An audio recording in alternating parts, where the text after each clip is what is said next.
So let me state at the outset that I fully concede that you can find atheists who are moral, upstanding people. I am not at all suggesting every atheist is going to be an evil person. But the question you have to ask is, if I am an atheist, on what basis do I behave morally?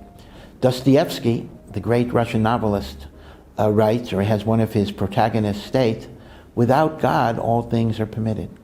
Meaning, if I don't believe there's a transcendental creator who gave me moral rules that I have to follow, then why should there be any basis for morality other than expediency and self-interest and selfishness?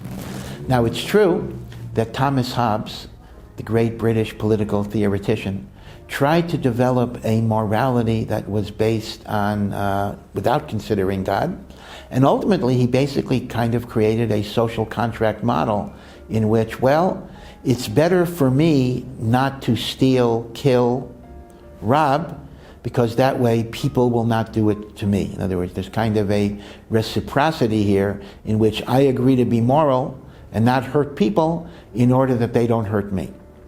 And that may work some of the time. And yet we do find that sometimes it's much more expedient to do the thing that's immoral. If I am a German in World War II, or a Pole or Ukrainian, why should I hide a Jew and risk my life if I can turn in the Jew and get some money?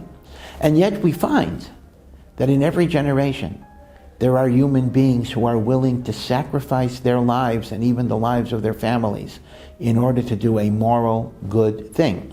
The question is, without a God, where does that come from? I would submit that without God, people can often be moral and nice under ordinary conditions.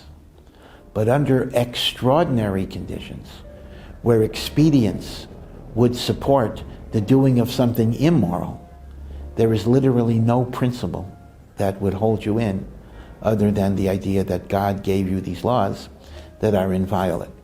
So, in terms of the actual question, can a person be moral without a religious system? The answer is up until a certain point. Beyond that point, to quote Dostoevsky again, without God, all things will be permitted.